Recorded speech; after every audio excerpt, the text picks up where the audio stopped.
This is the heartbreaking and tragic story of Breasia Terrell, a 10-year-old girl from Davenport, Iowa, whose life was brutally cut short by a man she should have been able to trust. Breasia Terrell, a 10-year-old girl from Davenport, Iowa, was reported missing on July 10, 2020 after she failed to return home from a sleepover. Her disappearance immediately sparked a massive search effort involving local law enforcement volunteers and media coverage. Despite the extensive search, Terrell's whereabouts remained a mystery for nearly 9 months, leaving her family and the community in agonizing uncertainty. Tragically, on March 22, 2021, fishermen discovered her remains in a rural pond near DeWitt, Iowa, marking the grim conclusion of her disappearance. The only truthful statement the defendant made during his interview with the police was that he went to the quick shop. The court finds none of the statements that the defendant made during the interview to be truthful in any respect. The court finds beyond a reasonable doubt the defendant was the last person seen with Bresia. He had taken custody of her, had no authority to do so, and removed her from the apartment from which he had authority to care for her, with the specific intent to inflict a serious injury upon her, knowing that he did not have the consent or authority of Bresia or her mother to do so. And as a result of that removal, Bresia suffered death, which is clearly a serious injury. The court finds beyond a reasonable doubt that Bresia was shot by the defendant and that she died as a result of being shot. And the defendant did this act with malice aforethought, and the defendant acted willfully, deliberately, and premeditatedly with all the specific intent to kill Bresia. All this occurred on or about the 10th day of July, 2020, and the criminal activity began in Scott County, Iowa, and the defendant's criminal activity continued as he traveled into Clinton County, Iowa. The court finds beyond reasonable doubt that the remains located at the pond at the intersection of 2018 18th Street and 270th Avenue are those of Bresia as a result of the testimony of the forensic anthropologist, Dr. Heather Garvin, and the medical examiner, Dr. Kelly Cruz.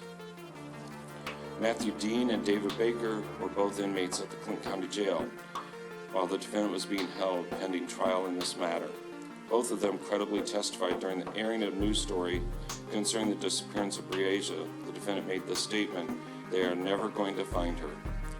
Both of these witnesses are credible, specifically Matthew Dean, who was no longer being held on any criminal charges, and David Baker testified he was not receiving special treatment in regards to any pending criminal charges in exchange for his testimony.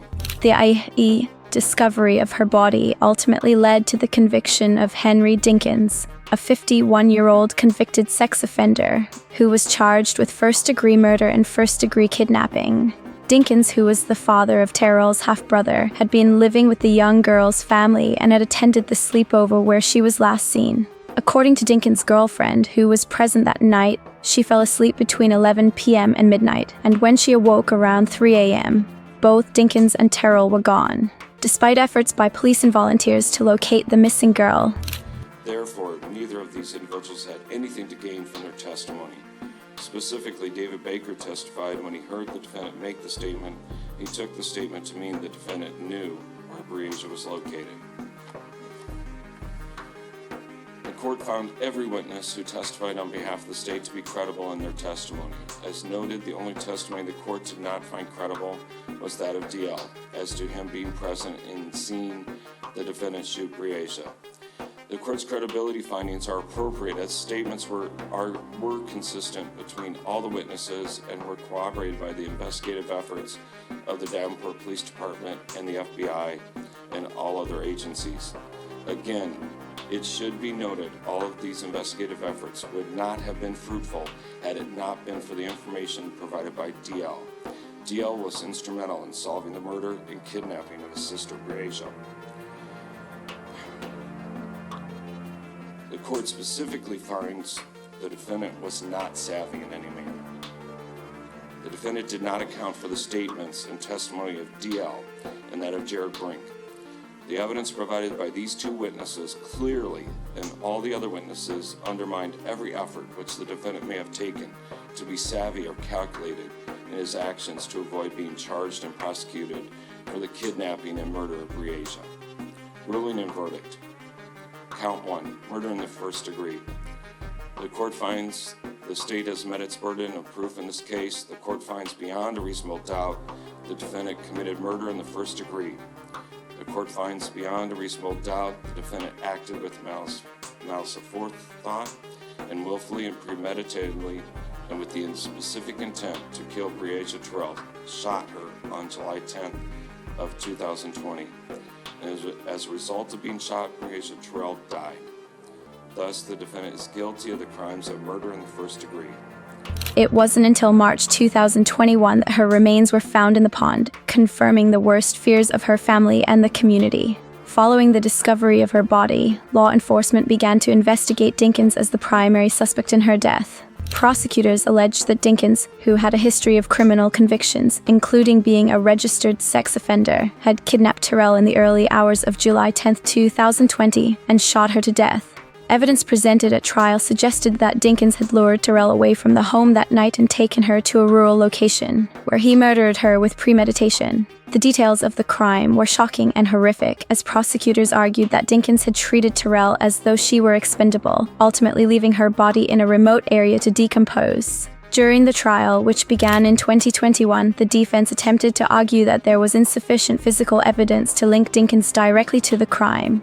They pointed out the lack of blood or semen in the places prosecutors said the crime occurred. However, the prosecution presented a strong case, including the testimony of multiple witnesses and forensic evidence. Prosecutors asserted that Dinkins' actions, including the kidnapping and murder of Terrell, were not only intentional but carried out with a clear and malicious intent. The jury was convinced, and Dinkins was convicted of first-degree murder and first-degree kidnapping on September 15, 2021. The sentencing phase of the trial brought even more heartache to Terrell's family. At the sentencing hearing, Terrell's mother, Aisha Langford, delivered a poignant victim impact statement that resonated with those present in the courtroom. At 1:30 in the afternoon, it is further ordered the defendant is being found guilty of forcible felony shall remain in the Scott County Jail pending sentencing without bond. Thank you.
Langford expressed her devastation over the loss of her daughter and the way in which Dinkins had taken away her sense of security and stolen Terrell's potential. She spoke of how her daughter would never have the opportunity to experience life milestones like graduating from college or becoming a mother, which added a layer of grief to the already incomprehensible tragedy. Closure doesn't exist in this case. Justice doesn't exist in this case, Langford said, her voice filled with grief. She continued, expressing how no sentence could ever bring peace or understanding to her life again. "You took away everything from me," she added. In a moment of raw emotion, Langford acknowledged that the life sentence imposed on Dinkins would not bring her daughter back, and it would not be enough to make up for the horror that Terrell endured.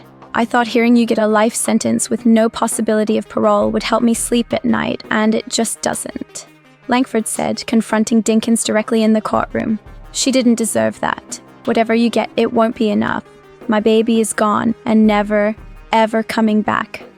Langford's words highlighted the depth of the pain she and her family would carry forever, knowing that the violence and betrayal that led to her daughter's death could never be undone.